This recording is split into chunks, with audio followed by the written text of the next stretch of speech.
No vídeo de hoje, nós vamos falar de uma coisa crazy, uma coisa maluca. Sejam todos bem-vindos ao Estúdio do Capa, quem fala com vocês é o Capacete.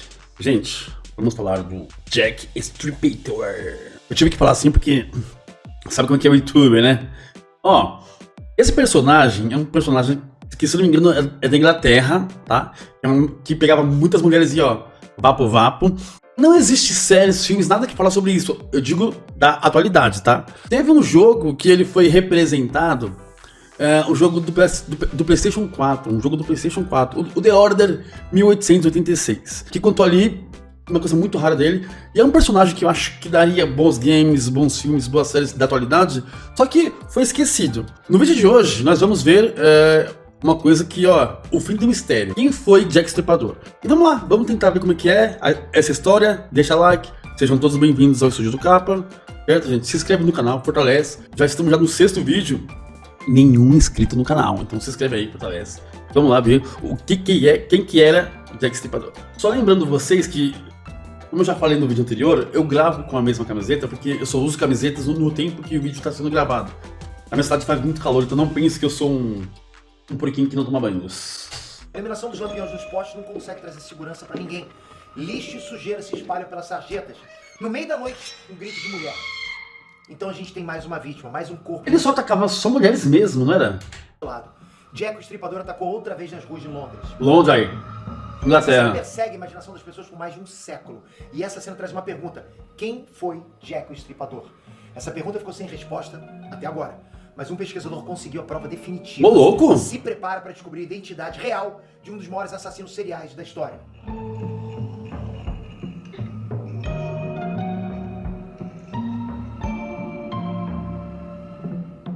Em As Drugs, Peter aqui. Bom, um dos grandes males que assustam a nossa sociedade são os chamados assassinos seriais. Não existe motivação para os crimes dessas pessoas. Não existe um propósito. Não existe nem mesmo um final para tantas mortes. Assassinos em série só param quando são capturados ou quando a morte também chega pra eles. Geralmente eles são as pessoas que as outras pessoas menos esperam. E isso é o mais assustador de tudo. Jack o Estripador certamente não foi o primeiro assassino serial da história e nem chegou perto de ser o mais mortal. Mas Jack foi o primeiro a se tornar famoso. Ele foi o primeiro a virar um mito na mente das pessoas. Jack inspirou filmes, livros, jogos, quadrinhos. Desde 1888 ele existe como... Em 1886, quando se passa, 2 anos antes, quando se passa The Order, aquele jogo lá de lobisomens do PlayStation 4, ele é um lobisomem no final das contas, né? Lógico, games, fictícios e tal. como um fantasma, uma sombra perturbadora. A identidade dele real nunca foi descoberta. Os crimes dele também nunca foram pagos. E agora, Ô, louco! finalmente, descobriram... Essa parte eu não A sabia. gente sabe quem foi Jack o Estripador. É tarde demais pra justiça ser feita, mas sempre é tempo pra acabar com esse mistério. Quem foi ele? O cirurgião louco? Um membro da realeza britânica? Lobisomem? Um vagabundo das ruas? A resposta tá aqui, nesse vídeo. E se você gosta desse quadro Nerd Curiosidades, eu preciso muito do seu feedback aqui embaixo. Diz pra gente o que você tá achando. Opa. Dá sugestão pra outros quadros. Deixa like, né? Exatamente o que você tá sugerindo. A gente tá adorando O vídeo original essa conversa. Essa vai estar ideia. aqui, tá, gente? Na descrição, tá? Eu sempre tenho que favorecer os caras que fazem esse conteúdo e eu só reajo a eles ali. E vai ter outros tipos de conteúdo no canal também. E eu tenho um canal de games, tá? Então, se você puder se inscrever, tamo junto. Interação que a gente tá tendo aqui. Obrigado de coração, já tô olhando os comentários. Vamos lá. Bom, o reinado de Jack o Estripador foi relativamente curto, principalmente se a gente comparar com os assassinos seriais modernos, por assim dizer. Oficialmente, Jack matou 5 mulheres entre agosto e novembro oficial. de 1988. Mary Ann Nichols, Anne Chapman, Elizabeth Strike, Catherine Edwards e Mary Jane Kelly. 5 vítimas que tiveram azar de estar no lugar errado, na hora errada. É muito triste, mas é como eu falei, é um número relativamente pequeno se a gente comparar com outros casos mais recentes. O Maníaco do Parque, mais famoso serial killer brasileiro, confessou 10 mortes. E o período de atuação do Jack também foi bastante curto, 4 meses. Então, de onde vem... Só toda essa isso? fama? Primeiro, Jack agiu numa época em que a imprensa estava ganhando força. Os assassinatos foram muito bem noticiados, movimentaram a opinião pública. O comissário de polícia renunciou ao cargo por causa da repercussão dos crimes. Jack enganou todos os investigadores, nunca foi capturado. Ele chegou a escrever para a polícia, ele mesmo criou o pseudônimo Jack o Estripador. Ou seja, era um personagem muito midiático, vendia jornal. Segundo, Jack era um monstro. Ele realmente estripava as mulheres. Jack cortava as gargantas das vítimas, depois ele mutilava os corpos com precisão cirúrgica. Um médico, pronto. Um pedaço do fígado de uma das vítimas foi enviado para a polícia pelos correios. Jack era um assassino que definitivamente chocava. Caramba! Por tudo isso, Especialista o mesmo. foi crescendo. Dezenas de mortes parecidas entre 1888 e 1892 caíram na conta do Jack. Podia ser obra dele, podia não ser. Para a polícia, o número de mortes ficou naquelas 5 moças mesmo, ok? Talvez a gente nunca saiba o número exato de vítimas. Segundo os jornais da época, Jack atacava somente prostitutas. Pesquisas históricas mais recentes apontavam que só 2 das 5 vítimas canônicas eram prostitutas. Mas uma coisa era garantida: Jack odiava mulheres. O que ele fez com as vítimas só pode ser explicado pelo puro ódio. O terceiro fator que prolongou a popularidade do Jack o Estripador foi justamente ninguém ter certeza sobre a identidade dele. Ele agiu, ele matou, ele parou e ninguém ficou sabendo quem ele era. É claro que existiam suspeitos, mas ninguém que a polícia pudesse acusar formalmente e colocar na cadeia. Ninguém. Um desses suspeitos era Michael Ostrach. Tipo assim, chega a ser engraçado, porque, tipo assim, não que tenha graça, tá? Mas assim, o fato de não ter câmeras, de não ter muitas coisas que, assim, exemplo, hoje em dia, aonde você vai, você é tecnicamente capturado, né? As suas informações estão ali. Rosto, boné, alguma coisa que faça te encontrar se caso você fizer besteirinhas na rua. Mas antigamente não. Um criminoso russo com conhecimento de medicina. Ostrach foi internado no sanatório porque apresentou tendências homicidas. Seria ele, Jack o Estripador? Outro suspeito era o polonês Aaron Kominski, que morava na região... Olha aqui, ó. Esse cara aqui, ó. Não, olha só. O jogo que eu falei pra vocês que representa ele, né? The Order. O personagem principal tem literalmente as mesmas características. As costeletas, o queixo, o bigode, tudo igual. Assim, não era ele no jogo. Mas só pra você ver como que era o estilo das pessoas nessa época, né? Onde os crimes aconteceram. Kominski era conhecido por ser muito agressivo com mulheres, principalmente prostitutas. Ele também foi parar no hospício logo na época em que os crimes pararam. Um terceiro suspeito chamava Montag Druitt, advogado e professor com interesse em cirurgia. Druitt era considerado maluco e ele desapareceu no mesmo período em que os crimes pararam. Nossa! Depois, Druitt foi encontrado morto. Bom, esses eram os nomes que a polícia considerou, mas não conseguiu provas concretas. No total, a polícia chegou a investigar mais de 300 pessoas e 80 delas foram detidas. Não deu em nada. Enquanto isso, o povo, a mídia, especulava muitos outros nomes. Diziam que Jack poderia ser o pintor Walter Sickert. Sickert foi um dos grandes expoentes do final do impressionismo, um dos pintores do modernismo, com mais de 300 obras. Não conheço. Continuaram com eles. Lewis Carroll, escritor que criou Alice no País das Maravilhas, também entrou na roda, né? Também foi considerado um suspeito em várias teorias sobre o assunto. Outro que também foi considerado pelos teóricos da conspiração da época foi o médico Sir William Whittington. Sir Gould ganhou o título de nobreza porque ele era médico da Rainha Vitória e do Príncipe de Wales. Ele tinha livre acesso ao Palácio da Realeza Britânica. Mas a galera foi ainda mais longe. O próprio príncipe Albert Victor, filho do príncipe de Wales, foi incluído na boca do povo como suspeito dos crimes. Ô, louco! Claro que a polícia não descobriu o culpado porque a realeza não queria um escândalo. Bom, um século depois dos crimes, o escritor Alan Moore produziu uma série em quadrinhos chamada Do Inferno.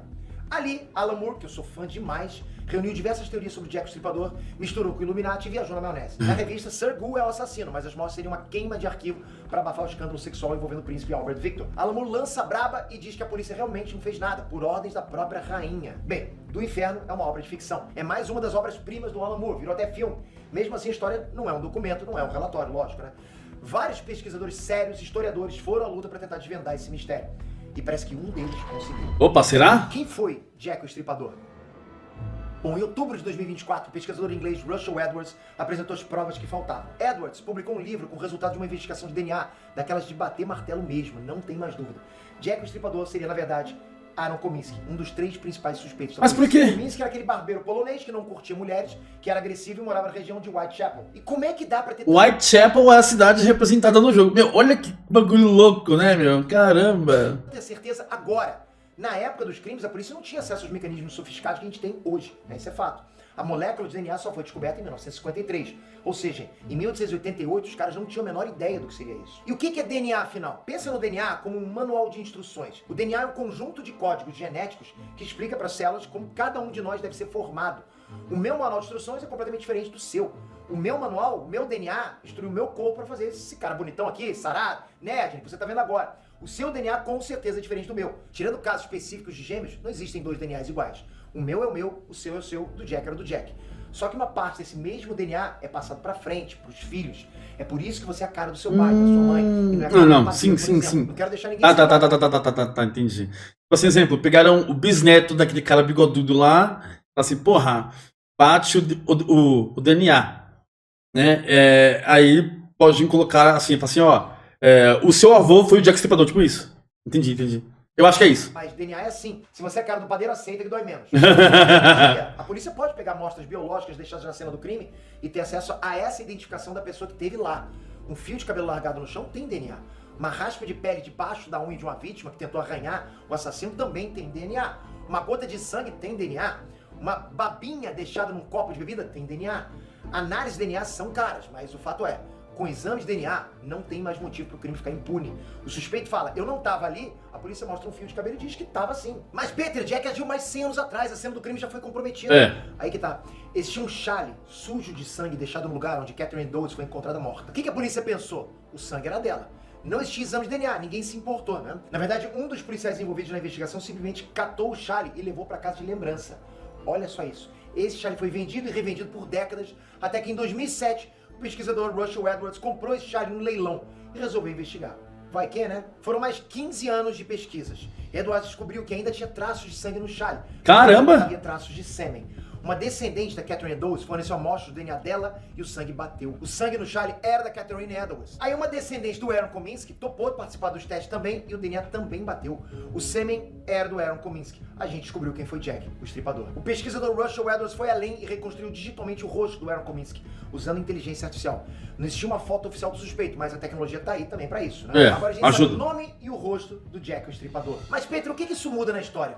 Muda muita coisa, muda um sentimento. Derruba-se um mito. Sente só o que falou Karen Miller, a tataraneta da Catherine Edwards. Foi ela que deu a amostra do DNA para comparação. Karen Miller mandou a real, abre aspas. O nome Jack o Estripador tornou-se sensacionalista. Entrou para a história como esse personagem famoso. Tudo gira em torno dele, esse nome icônico. Mas as pessoas esqueceram das vítimas que não tiveram justiça na época. E o nome real da pessoa que fez isso? Ter a pessoa real legalmente nomeada em um tribunal significaria muito pra mim, pra minha família, pra muitas pessoas. Finalmente ter esse crime resolvido. Então assim, Jack, ou melhor, Aaron Kominski, pode ter escapado da justiça dos homens, mas ele não escapou do destino. Kominski foi internado no manicômio depois de ter ameaçado a própria irmã com uma faca. Kominski trocou de instituição em instituição, mas nunca foi solto. Ô, louco! Kominski morreu dentro de um hospício, em 1919, aos 53 anos de idade. E aí, é mesmo o fim desse mistério? O fogo que no final de tudo isso, a gente não tem uma real certeza ali, 100% assinado embaixo. Mas eu vou acreditar no Nerd, no Peter, tá? E se você gostou, você deixa o seu like, se inscreve no canal. Assim, é interessante esses tipos de casos. É muito interessante. Galera, muito obrigado a todo mundo que assistiu. Se inscreve no canal. Até o próximo vídeo. Valeu, tamo junto e até a próxima. Tchau, tchau.